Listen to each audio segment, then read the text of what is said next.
Et une sœur va dire la version du Seigneur, s'il vous plaît. Version du second. Un frère peut nous faire la lecture, s'il vous plaît.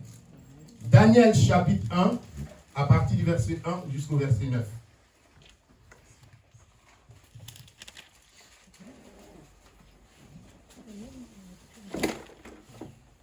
Daniel chapitre 1, je vais faire la version du second. La troisième année du règne de Joachim, roi de Juda, Nebuchadnezzar, roi de Babylone, marcha contre Jérusalem et l'assiégea. Le Seigneur livra entre ses mains Joachim, roi de Juda, et une partie des ustensiles de la maison de Dieu.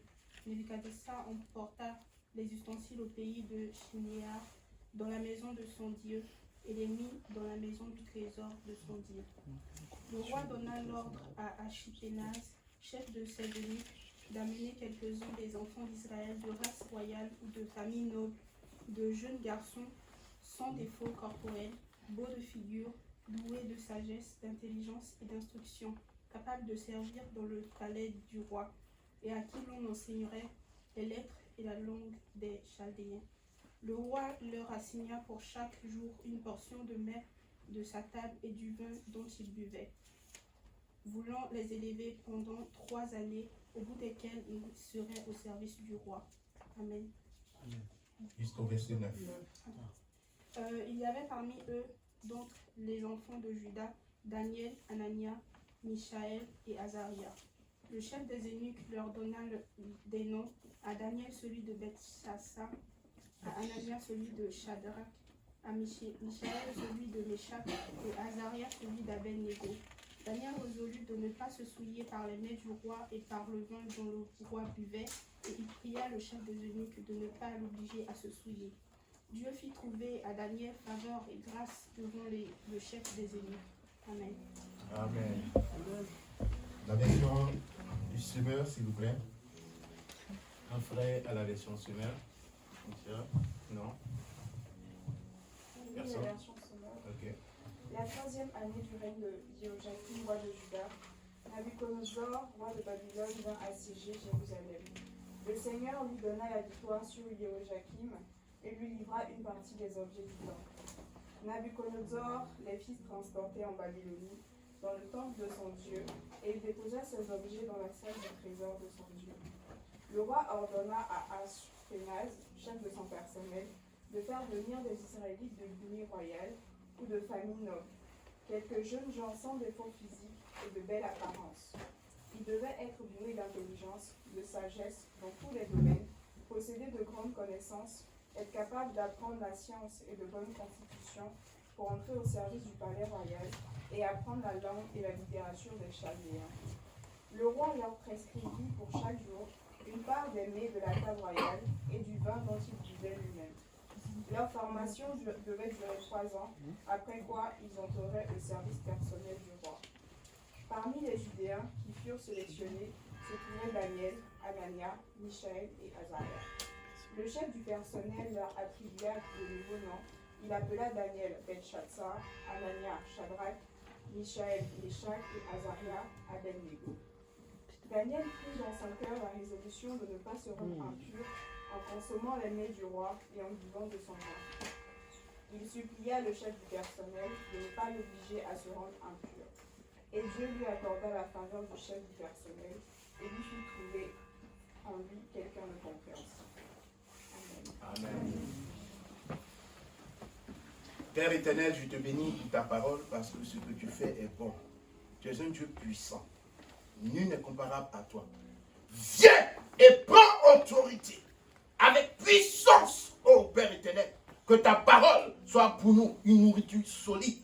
Seigneur, éloigne de nous toute forme d'orgueil. Moi, le premier, éternel, et glorifie-toi au travers de ta parole. Seigneur mon Dieu, parle à ton peuple. Viens guérir ceux qui sont malades. Viens, Seigneur mon Dieu, mourra, oh papa, relever ceux qui sont tombés. Manifeste-toi, toi qui donnes l'intelligence, qui donne l'onction. Seigneur mon Dieu, que, éternel désarmé, l'onction attachée à cette parole se manifeste en ce matin dans le puissant nom de Jésus. Et que toi seul tu sois élevé. Merci Père. Amen. Veuillez vous asseoir s'il vous plaît.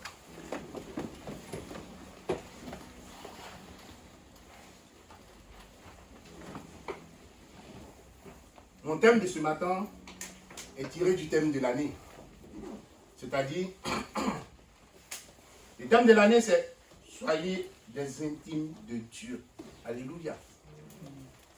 Et ce matin, j'ai envie de dire, et je dis, un intime de Dieu doit impacter sa génération avec excellence. Amen. Il est important, effectivement, frères et sœurs, de savoir à quelle génération nous appartenons. Beaucoup de personnes ne savent pas à quelle génération ils appartiennent. Il y a une ethnique en Côte d'Ivoire, excusez-moi du thème, qui fête bien sa génération, ses fêtes de génération, et quand on les voit, on a envie de fêter avec eux, se réjouir avec eux. Ce sont les Hébreux. Quand vous les voyez fêter les fêtes de génération, comment ils sont habillés, vous vous dites, waouh, ils sont en train de fêter les fêtes de génération. Mais nous, à quelle génération appartenons-nous? Chacun pour sa part.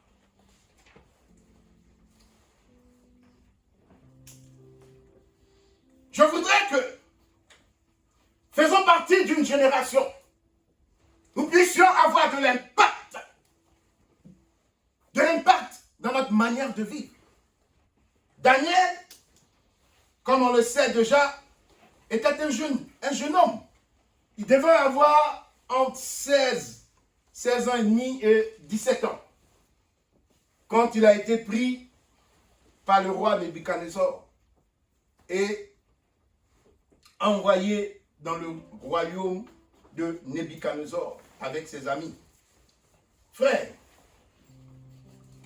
le Dieu que nous prions, c'est celui-là qui nous rend intelligents. Alléluia. C'est celui-là qui fait toutes choses.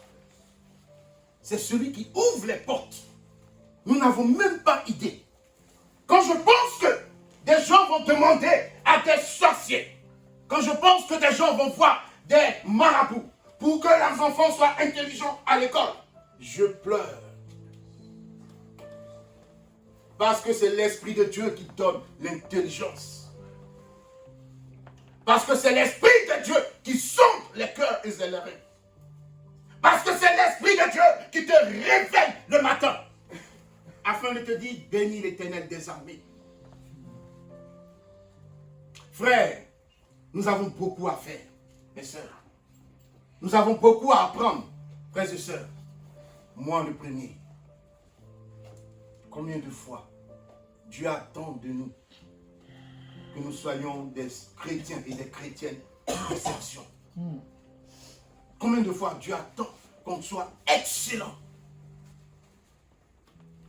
N'oublions pas une chose, un prix a été payé pour nous. Mon message, je dirais que je vais le développer en me posant la question, que signifie le verbe impacter? Par la suite, comment ferons-nous pour impacter ou influencer notre génération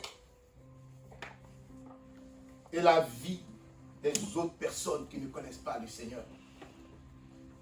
Alléluia. Nous avons pour tendance à parler d'impact. Mais vous savez, frères et sœurs, l'impact peut être positif, comme il peut être négatif. Mais ce matin, ce que Dieu attend de nous, c'est que nous puissions manifester un impact positif. Est-ce que ton comportement impacte ton voisin? Est-ce que ton attitude impacte ta voisine? Est-ce que ton témoignage, est-ce que ta manière de penser, est-ce que ta manière de voir les choses impacte quelqu'un? Sinon, c'est qu'il y a un problème. Sinon, c'est que l'Esprit de Dieu a besoin de travailler encore en toi. Frère, sœur, effectivement, qu'est-ce qu'un impact?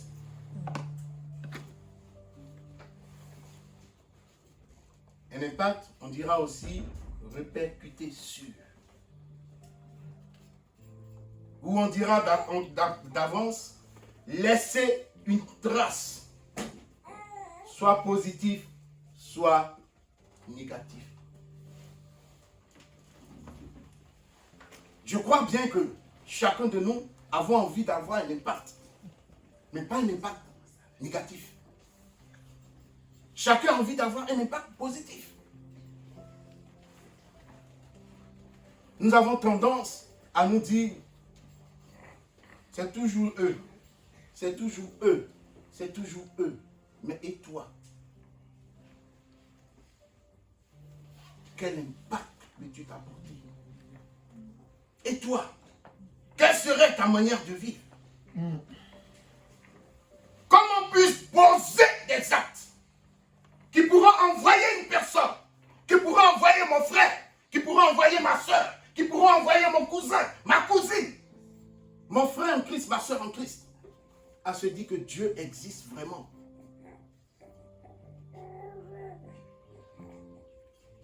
Quelle est l'attitude que je pourrais avoir? Quel est le geste que je pourrais manifester, qui pourrait impacter? Alléluia. Dieu veut que d'une manière positive, nous puissions impacter ce monde qui est rempli de vices, qui est rempli d'emprunts et qui est rempli de, je dirais, de péchés.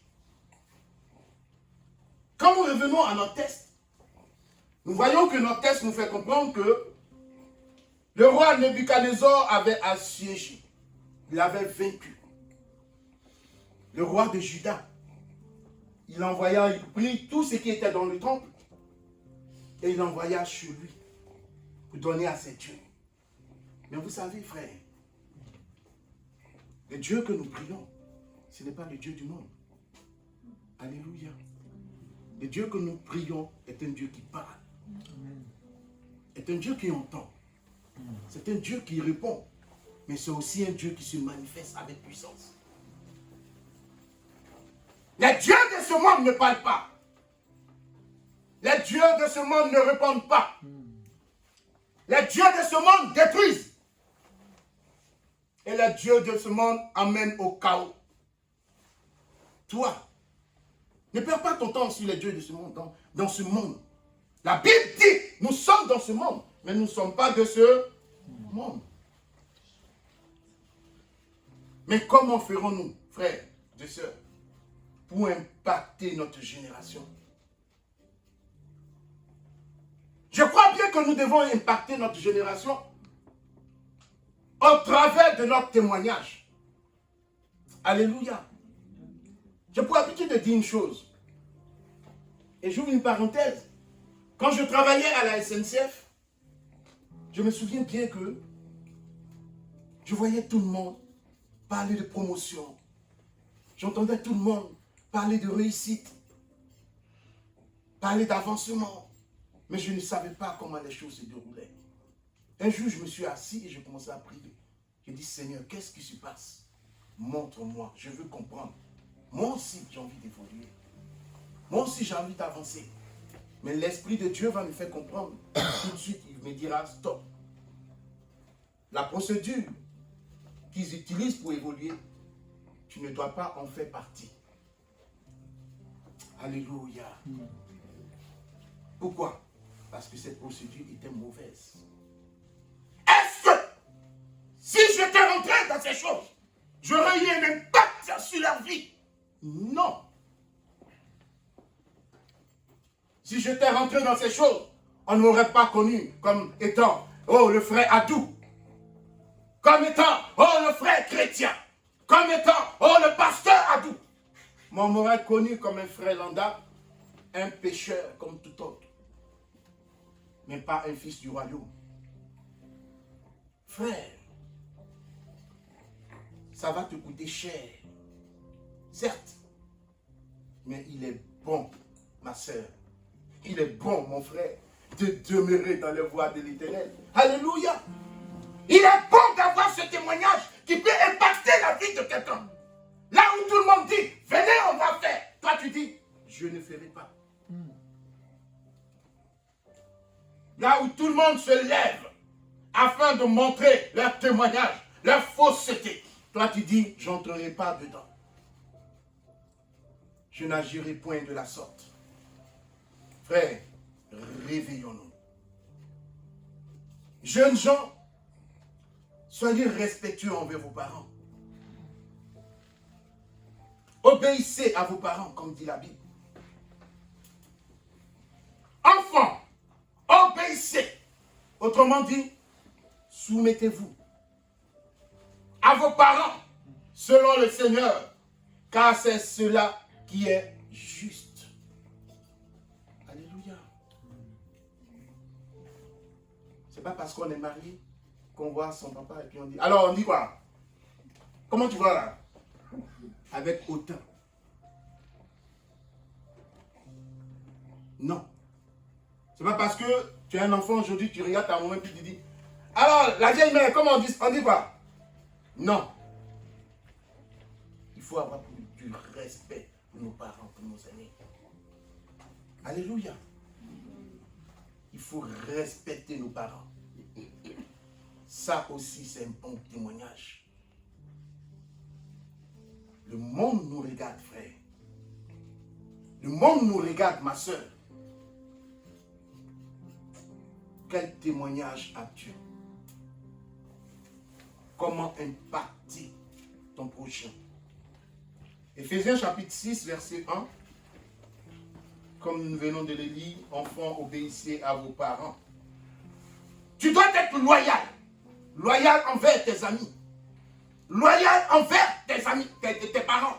Envers ta soeur, envers ton frère. Tu dois être loyal envers ton frère de l'église. Envers ta soeur de l'église.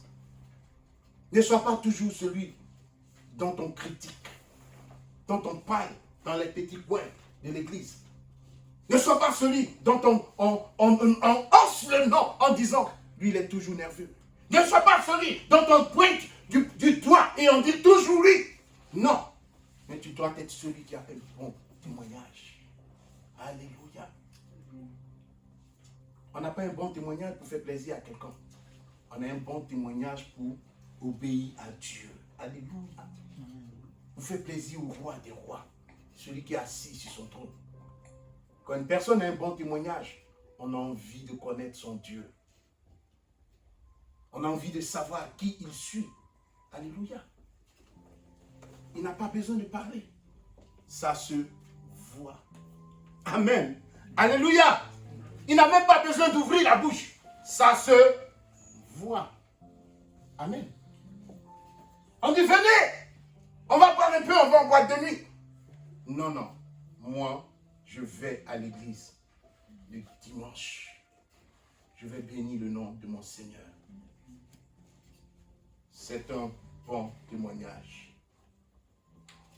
Effectivement, un chrétien doit être au service de ses frères et sœurs de l'assemblée. Il doit faire tout pour la gloire de Dieu. Alléluia. Il doit agir de manière conséquente. Il doit répondre présent quand l'Éternel a besoin de lui. Alléluia. Il doit être là où Dieu le veut. On ne se choisit pas une place et puis on dit, ben moi je préfère rester ici. Voilà, c'est tout. Et puis on s'en fout. Mon frère, tu as prié, c'est ici, tu dois être. Ah oui, moi c'est ici, j'ai choisi. Ma soeur, oui, moi c'est ici, j'ai choisi. C'est tout. Non. Tu dois avoir et savoir la volonté de Dieu. Alléluia. Laissons l'Éternel nous guider. Tu dois être un modèle pour ton entourage, frères et sœurs. Tu veux impacter le monde. Tu veux impacter tes frères. Tu dois avoir un bon témoignage. Tu dois être quelqu'un de fidèle envers Dieu. Frère, quand nous nous rendons compte que Christ a payé un prix immense, nous ne pouvons que nous réjouir. Parce que c'est au travers du sacrifice qu'il a impacté ce monde. Alléluia. C'est au travers de sa mort et sa résurrection qu'il a impacté ce monde. Et c'est grâce à cela que toi et moi, nous sommes présents aujourd'hui. Nous sommes présents ce matin. Que l'Esprit de Dieu nous aide afin que la gloire revienne au Père. Comment ferons-nous, frère, pour impacter ou influencer ce monde, ces personnes? Oui, nous pouvons les influencer et les impacter par notre sanctification, notre vie de sanctification. Tu dis que tu es chrétien, mais tu n'as aucune vie de sanctification. Aucune vie de prière. Quand tu te lèves le matin, merci Seigneur de m'avoir permis de dormir en paix, m'avoir permis de voir le jour. Amen. Et tu t'en vas. Tu prends la tangente. Ça, j'appelle ça des prières SMS. Frère, c'est pas ça qui va te donner une vie de sanctification. Ma soeur, c'est pas ça qui va faire que tu auras une vie de sanctification. Alléluia. Lis la parole de Dieu. Approche-toi du Seigneur. Cherche Dieu. Et la Bible dit que Dieu se laisse trouver par celui qui le cherche. Alléluia. Tu as besoin de l'Éternel des armées. Amen. Tu as besoin de Jésus. Alléluia. Je sais une chose. Quand on crie à lui, il répond toujours.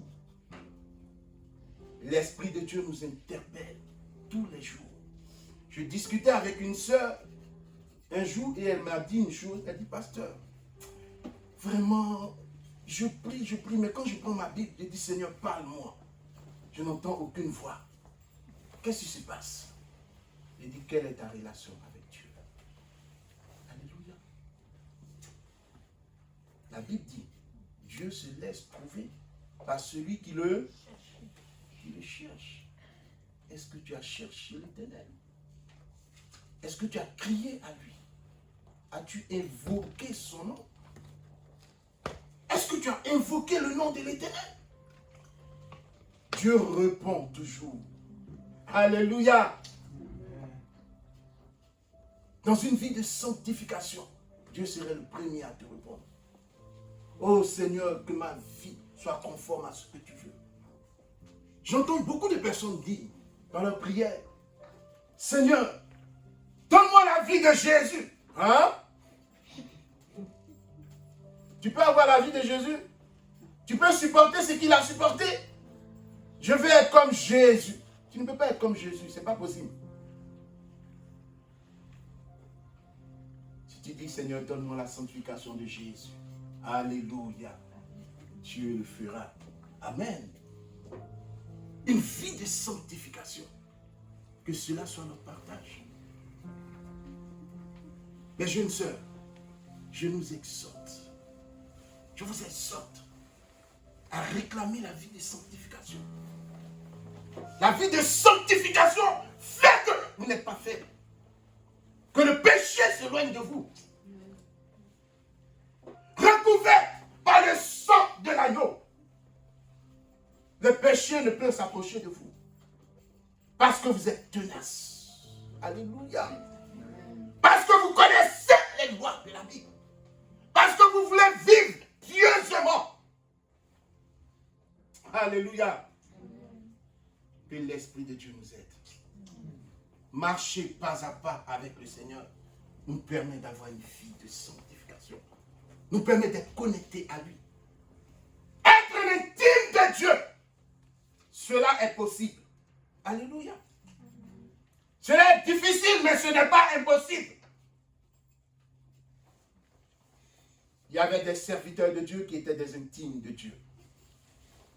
Moïse était un intime de Dieu. Alléluia. Gloire à Dieu. Abraham était un intime de Dieu. Toi aussi, je voudrais que tu sois une intime de Dieu.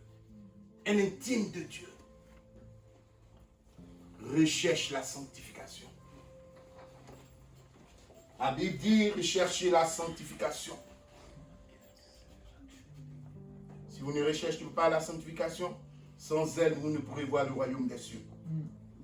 Que l'Esprit de Dieu nous aide, frères et sœurs. Que Dieu puisse guider nos pas. Au verset 8 de notre texte, la Bible nous dit, Daniel résolut de ne pas se souiller par les mains du roi, par le vin dont le roi buvait. Revenons de la table du roi. Frère, croyez-moi, il existe des esprits démoniaques qui agissent dans les lieux ténébreux, qui agissent dans le monde. Ils agissent. Mais si nous ne sommes pas attachés à Christ, ta vie sera cyclique. Tu commettras le péché encore et encore. Tu auras une vie souillée. Tu feras les mêmes choses que tes voisins. Tu agiras pareillement comme tes collègues. Tu agiras pareillement comme ton cousin, comme ta cousine, qui est un petit voleur. Et tu seras aussi un petit voleur. Tu agiras pareillement comme ta soeur, qui est une petite voleuse, et tu seras une petite voleuse. Tu agiras pareillement comme ton frère en Christ, qui ment, toi aussi tu mentiras. Prenons garde à nous. Alléluia. Car l'ennemi rôde, ne sachant qui dévorer. Soyons prudents, car l'Esprit de Dieu est là pour nous conduire. Alléluia. Ne te laisse pas emporter. Emporté par des désirs inutiles. Ah, il m'a dit bonjour. D'accord? Il t'a dit bonjour et après? Laisse-toi guider par le Saint-Esprit. Alléluia. Que l'Esprit de Dieu travaille en toi encore. Alléluia. Tu as envie de te marier. Oh, tu dis Seigneur, étends ta main. Et tu te souviens un jour que Jean-Claude t'avait envoyé un message. Tu commences à penser à Jean-Claude au lieu de penser à l'Éternel qui peut ouvrir des portes miraculeuses. Ne laisse pas ton âme être souillée par des pensées indésirables, par des choses du passé. Parce que beaucoup sont restés dans le passé. Quand ils ont tant prié et qu'ils ont crié à Dieu, ils se sont dit, Seigneur, oh mon Dieu, j'ai envie de me marier. Mais comme il n'y a personne, je me souviens de Jean-Claude. Ah, il était bien avec moi. Je vais aller voir Jean-Claude. Est-ce que Jean-Claude est dans le plan de Dieu? Ne souille pas tes pensées. Tu sais ce que tu faisais avec Jean-Claude dans le passé. Est-ce que Jean-Claude est dans le plan de Dieu? Non, Jean-Claude n'est pas dans le plan de Dieu. Est-ce que Lucie est dans le plan de Dieu? Non, Lucie n'est pas dans le plan de Dieu. Mais Dieu a préparé quelqu'un pour ta vie. Alléluia. Dieu a préparé une personne pour toi. Alléluia. Ne rentre pas dans les choses inutiles. Ne souille pas tes pensées en regardant les films pornographiques. Ne souille pas ta vie en acceptant de partager ton lit avec quelqu'un qui n'est pas marié. Ne souille pas ton avenir en te compromettant au travail, à l'école. Beaucoup ont triché. Beaucoup ont copié sur d'autres personnes. Mais pendant les examens finaux, ils ont eu de très mauvaises notes. Beaucoup ont été admis, par contre beaucoup ont échoué. Mais quand tu es avec le Seigneur, alléluia, même si tu as échoué, il a un plan pour toi. Mais quand tu n'es pas avec Dieu, que tu échoues, il n'y a pas de plan pour toi. Ne laissons pas nos pensées être souillées par les œuvres du diable. Frères et sœurs, prions Dieu. Parce que je sais une chose, c'est que l'Esprit agit. Aujourd'hui encore, il vient pour nous délivrer. Alléluia. La Bible dit, Daniel résolut. Alléluia. Daniel résolut. Je t'encourage, ma soeur, à être résolu aujourd'hui. Alléluia. La personne qui te fatiguait, commence à lui dire, arrête de me fatiguer. Au nom de Jésus. Le petit démon qui te fatiguait, tu lui dis, éloigne-toi de moi. Au nom de Jésus. Alléluia. Les petites moqueries qu'on faisait avant. Tu dis, à partir d'aujourd'hui, je ne vais plus me moquer de quelqu'un. Alléluia. Les petits mensonges. Un mensonge est un mensonge. Il n'y a pas de petit, il n'y a pas son grand. C'est un mensonge, c'est un péché. Tu dis, éloigne-toi de moi. Au nom de Jésus. Alléluia. Daniel résolu. Tu regardais les films porno. Prends la résolution de ne plus regarder ces choses. Car tu souilles ton corps et tu souilles ton âme. En même temps, tu souilles aussi ton esprit. N'attristons pas l'esprit de Dieu, frères et sœurs. Alléluia, que l'esprit de Dieu nous aide. Que le Seigneur puisse être notre forteresse. On refuse, tout comme Daniel, de souiller ton être intérieur, de souiller ton corps. Que Dieu puisse nous aider, frères et sœurs.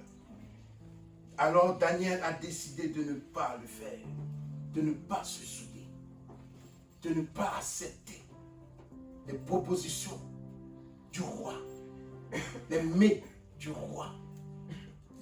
Frère, nous aussi, on peut non.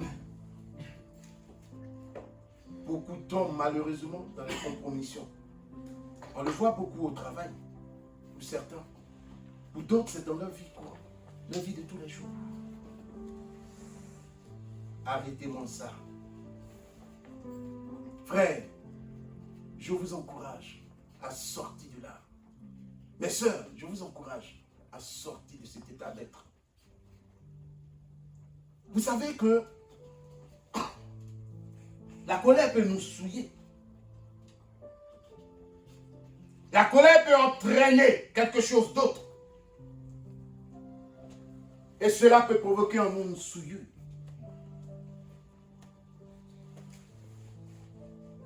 Invoque l'Éternel. Que ces choses ne fassent pas partie de ta vie. Pas de place pour la colère. Amen. Pas de place pour le mensonge. Pas de place pour la pornographie. Pas de place pour la souillure. Refusez ce genre de choses. Que l'Esprit de Dieu puisse sonder nos cœurs et nos reins. Et que la gloire revienne au Tout-Puissant. Pour ceux qui invoquent l'Éternel, nous dira la Bible, dans le livre de Lévitique, chapitre 19, verset 31, la Bible nous dit, ne vous tournez point vers, je paraphrase, vers ceux qui invoquent les esprits, ni vers les divins. Ne les recherchez point, de peur de vous souiller avec eux. Je suis l'Éternel, votre Dieu. Alléluia. Certaines personnes, le péché ne vient pas à eux. C'est eux-mêmes qui vont chercher le péché pour venir chez eux. Que Dieu ait pitié de nous. S'il est assis chez lui là-bas, toi tu vas aller chercher pour le ramener chez toi. C'est quoi ton problème? Je vous le dis, frère, en réalité. La Bible dit, vous qui commettez l'iniquité, vous ne rentrerez point dans le royaume des cieux.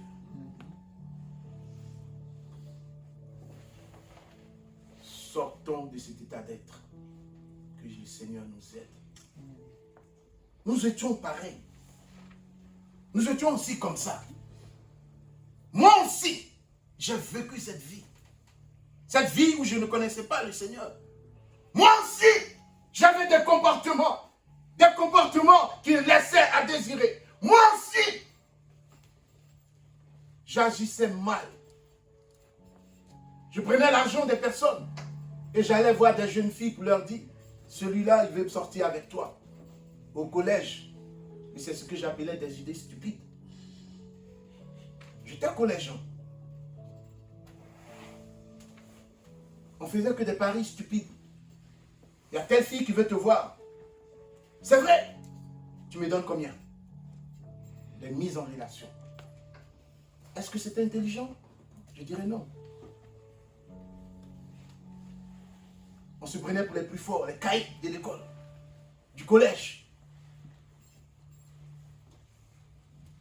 Quand on demande c'est qui gère la situation. Ah, allez-y voir d'où, hein. C'est lui. C'est le dealer du secteur. Mais c'était une mauvaise vie, frère. C'était une mauvaise vie, mes soeurs. Croyez-moi. Je m'étais en relation.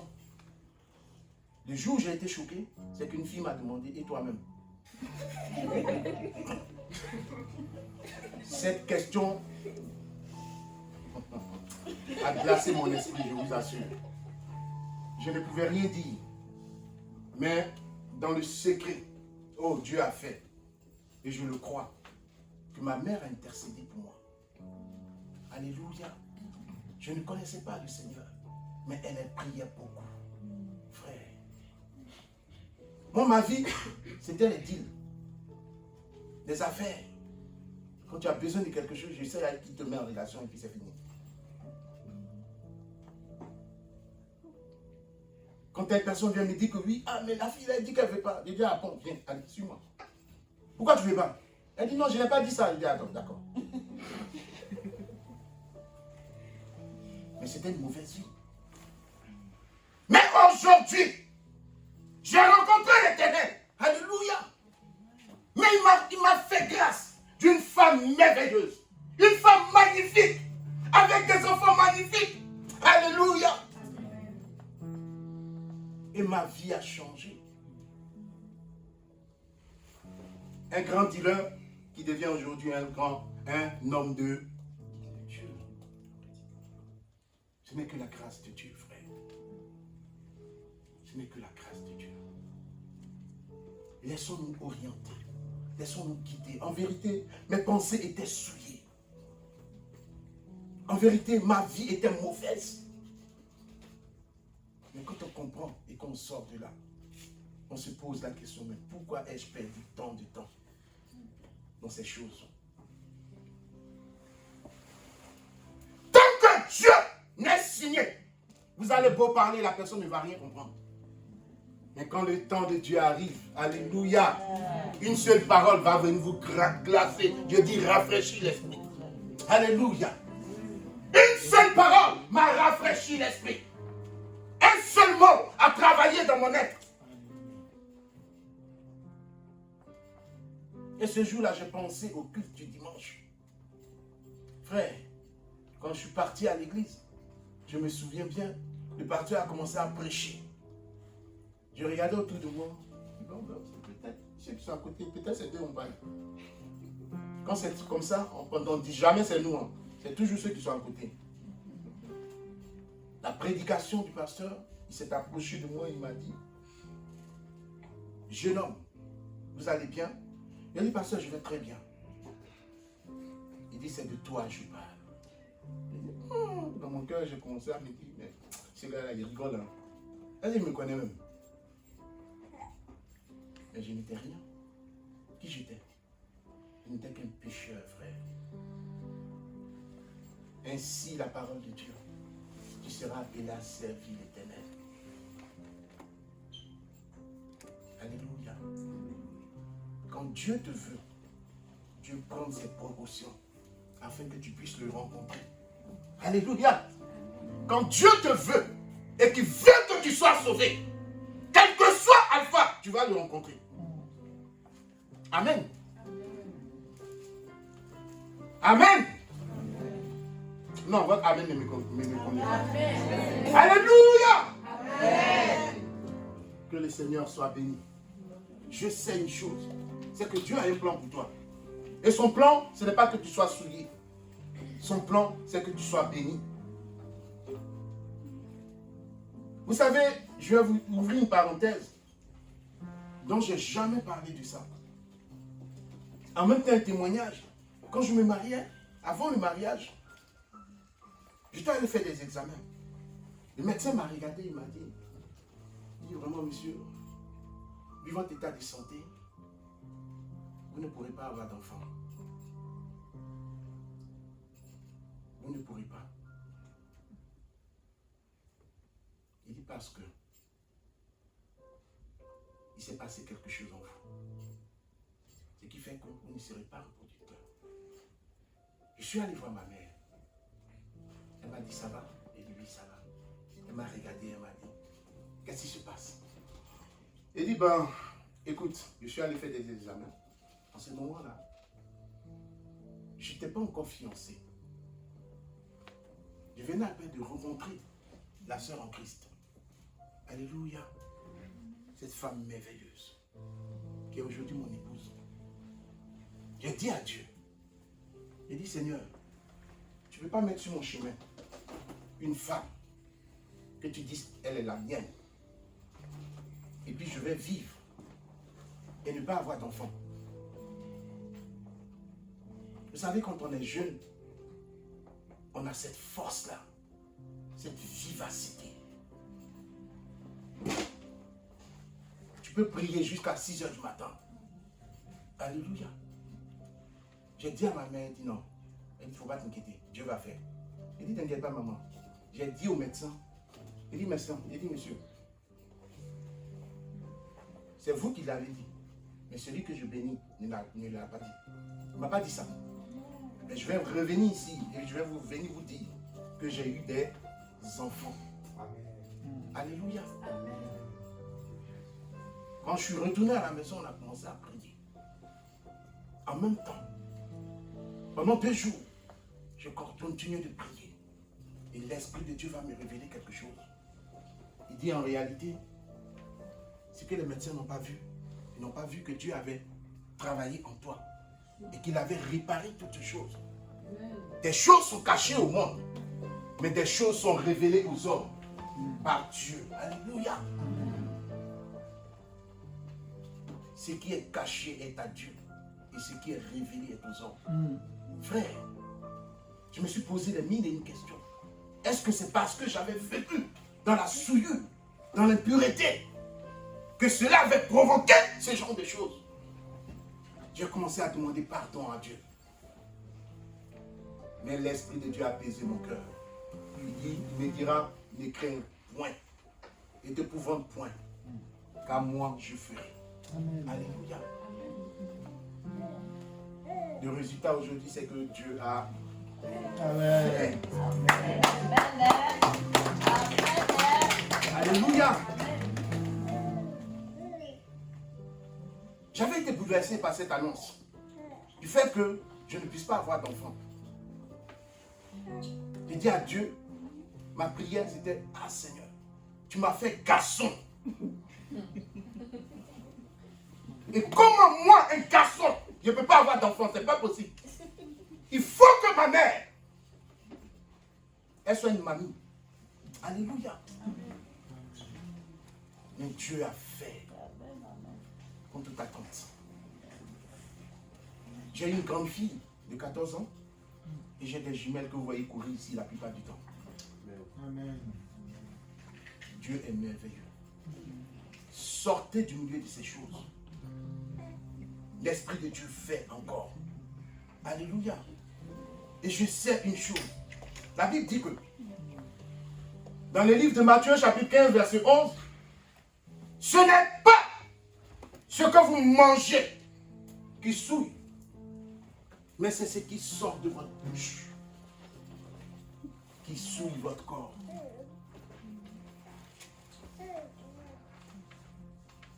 Le mensonge souille. Les mauvais penchants souillent. Les mauvais désirs souillent. Frère, ne vous laissez pas emporter par ce genre de choses. Mais laissons-nous orienter et guider par le Saint-Esprit.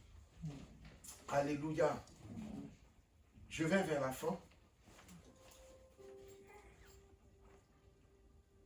C'est encore long, mais je vais m'arrêter là. Je prends cette dernière partie et puis on va s'arrêter. Je disais que, comment ferons-nous pour impacter? Croyez-moi que ce témoignage, mon témoignage, a touché des vies. Pourquoi? Parce que d'autres personnes qui ne pouvaient pas avoir d'enfants, ont compté sur la grâce de Dieu. Et Dieu a fait. Alléluia. Mon témoignage a touché des personnes. Pourquoi? Parce que j'ai cru en Jésus. Quand je l'expliquais au travail, quand j'étais à la SNCF, ma vie par rapport à cela, parce que j'ai une sœur là-bas qui, si elle m'entend, que Dieu te bénisse, qui disait que est-ce que Dieu va faire pour moi? Je lui ai dit, Dieu est capable de le faire. Et il va le faire. Aujourd'hui, elle a 2 enfants. Amen. Elle a 2 enfants. Pourquoi? Parce que le témoignage que j'ai apporté a eu un impact sur sa vie. Alléluia. Parce que Jésus-Christ, elle a accepté Jésus. Elle dit, mais tu es différent. Tu n'es pas comme les autres. Mais quand tu vois, tu ne te mêles pas des histoires de promotion, tu ne te mêles pas des tricheries, tu ne te mêles pas des choses bizarres. Elle dit, mais je ne te vois même pas même dans des petits groupes d'amis, en train de parler d'une certaine manière. Mais pourquoi on ne te voit pas sur Facebook? Elle dit, allez chercher quoi là-bas? Elle dit, qu'est-ce que je vais aller faire sur Facebook? Je lui ai simplement dit une chose. Jésus a besoin de toi. Le Seigneur veut faire pour toi comme ce qu'il a fait pour moi. Est-ce que tu crois? Elle dit, oui, je crois. Je dis, alors viens à Jésus. Alléluia. Aujourd'hui, cette soeur a 2 enfants. Qui aurait cru? Au sein de l'entreprise, elle a 2 enfants. Mais Dieu s'est glorifié. Effectivement, il ne faut pas renier ses valeurs chrétiennes. Pour impacter ce monde, il ne faut pas renier tes valeurs chrétiennes. Parce que c'est tout ce que Dieu t'a donné. Si j'avais renié mes valeurs chrétiennes, si j'avais dit que je n'étais pas chrétien, si j'avais dit que non, non, je suis semblable à tout le monde, croyez-moi, Dieu n'aurait rien fait. Dieu n'aurait pas agi dans ma vie. C'est parce que je n'ai pas renié ma valeur que Dieu a agi. Mes valeurs en Christ. Alléluia. On va s'arrêter là pour aujourd'hui. Et on va se tenir.